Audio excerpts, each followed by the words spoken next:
একই ধরনের খবর ছাপালো এই যে ডেইলি স্টার বাংলা। এটা কি আসলে সঠিক খবর নাকি নাকি যে ফটো কার্ড বানিয়ে আসে না, এডিট মেডিট করে ছাড়ে এরকম কিছু কিনা? কারণ আছে তো কিছু লোকজন আছে তো নানা রকম উল্টাপাল্টা খবর এই ফেসবুক তারপরে ইউটিউবে ছেড়ে টেড়ে দেয়, দিয়ে মানুষকে বিভ্রান্ত করে। তো যাই হোক, খবরটা কি? খবরটা বলছে একেবারে তরতাজা খবর, কিন্তু যে মার্চ 11 2026 তরতাজা খবর, আজকেরই খবর।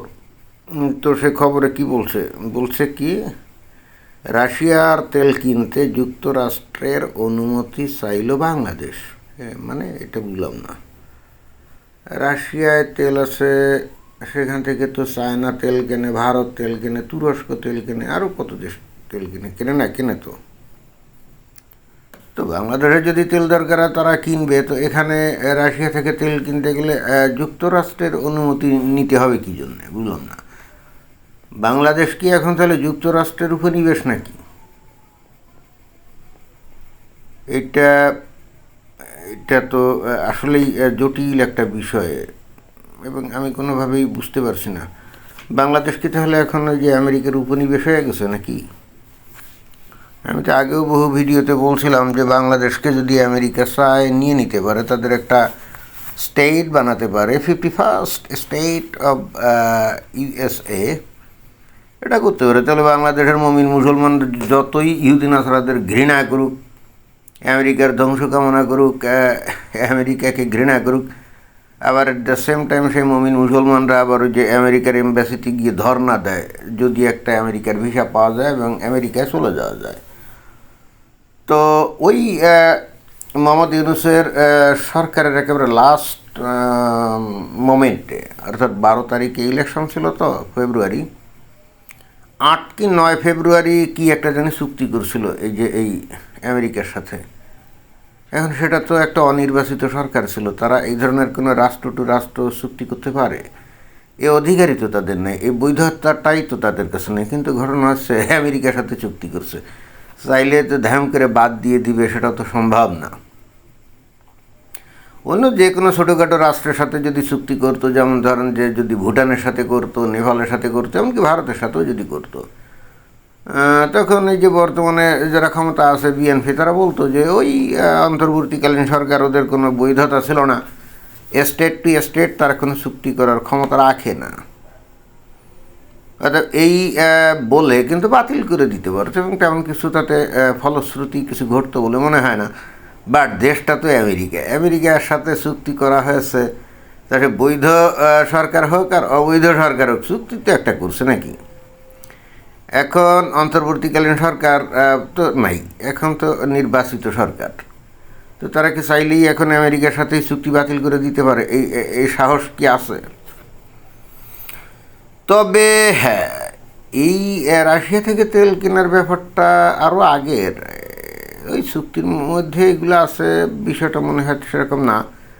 কারণ রাশিয়ার তেলের উপরে তো আমেরিকা স্যাংশন দিয়েছিল, মানে যে কেউই রাশিয়া থেকে যদি তেল কেনে তাহলে তাকে তো পেমেন্ট করতে হবে। রাশিয়া তো আর মাগনা তেল দিবে না, হয়তো কিছু সস্তা দিতে পারে, কিন্তু তারপর তো টাকা দিতে হবে, আর টাকা বাংলাদেশ যখন পরিশোধ করবে তখন তো তাকে ডলারে পেমেন্ট করতে হয়, তাই না? তো এখন রাশিয়াকে তো ওই যে সুইফট সিস্টেম থেকে তো আউট করে দেওয়া হয়েছে, আন্তর্জাতিক লেনদেনের মাধ্যম যেটা সুইফট, ওই সুইফট সিস্টেম থেকে রাশিয়াকে আউট করে দেওয়া হয়েছে। ফলে বাংলাদেশ পেমেন্ট করতে চাইলেও তো পেমেন্ট করতে পারবে না, তাই না? এবং এই জন্যে মনে হয় যে আমেরিকার দ্বারস্থ হয়েছে, বলছে বস আমাদের দেশে তো তেলের খুব ক্রাইসিস পড়ে গেছে, আমাদের বাংলাদেশের মানুষ তো ভারতের প্রচণ্ড ঘৃণা করে, ভারতের এগেনস্টে জিহাদ ঘোষণা করতে চায়, এবং ভারতের 7 সিস্টার্স দখল করতে চায়, তারপরে ওই চিকেন নেক দখল করতে চায় বাংলাদেশের তৌহিদি জনতা। তো এখন বস তোমরা যে যুদ্ধ শুরু করছো ইরানের সাথে, এর প্রেক্ষিতে তো তেলের সরবরাহ বন্ধ হয়ে গেছে, তো এখন আমরা তো বিপদে পড়ে গেছি, আমাদেরকে তো এখন ওই লাথিওসটা খেয়ে হলেও ভারত থেকে তেল আনতে হচ্ছে। তো এতে করে তো আমাদের ইজ্জত থাকছে না, কারণ যে ভারতকে আমরা ঘৃণা করি, যে ভারতের বিরুদ্ধে আমরা গাজওয়াতুল হিন্দ করার প্ল্যান পায় তারা নিশ্চয়ই। এখন সেই ভারতের কাছে গিয়ে ধর্ণা দিয়ে বলতে হচ্ছে ভাই আমাদেরকে তেল দাও তেল দাও, এবং অলরেডি তেল দিয়েছেও, এবং প্রতি মাসে নাকি 15,000 মেট্রিক টন করে ভারতের কাছে ডিজেল চাওয়া হয়েছে বাংলাদেশের পক্ষ থেকে।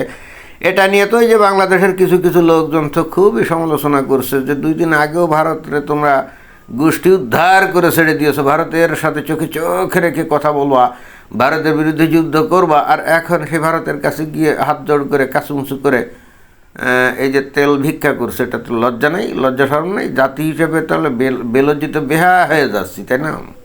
হয়তো এই ধরনের পরিস্থিতি থেকে উত্তরণের জন্যেই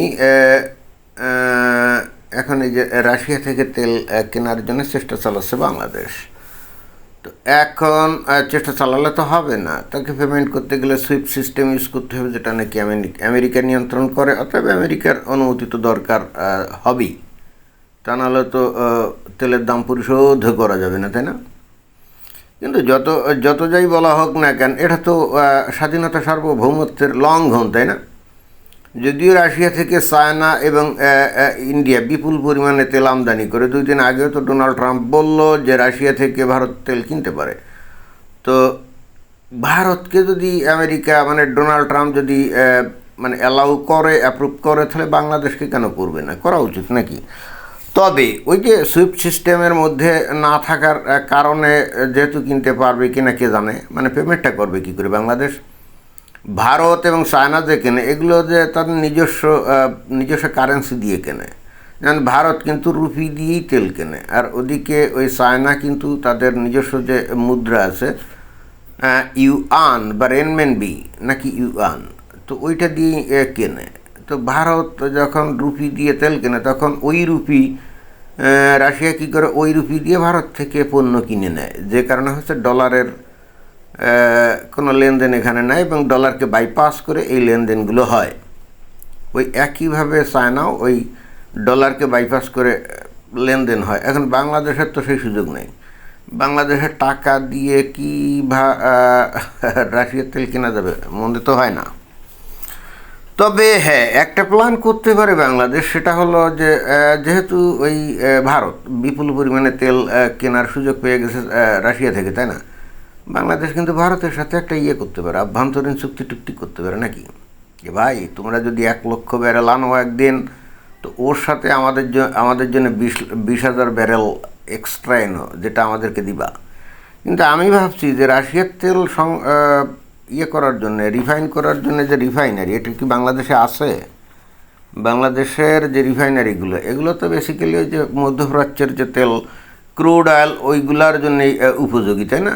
রাশিয়ার তেল রিফাইনের জন্য তো উপযোগী না। তাহলে বাংলাদেশ যদি রাশিয়া থেকে তেল কিনতেও পারে, তাহলে সেগুলো রিফাইন কোথায় করবে কি জানি, বুঝছি না তো। কিন্তু ঘটনা যদি সত্য হয় যে আমেরিকার কাছে অনুমতি চেয়েছে, তাহলে তো বাংলাদেশের স্বাধীনতা সার্বভৌমত্ব বলে আর কোনো কিছু থাকলো?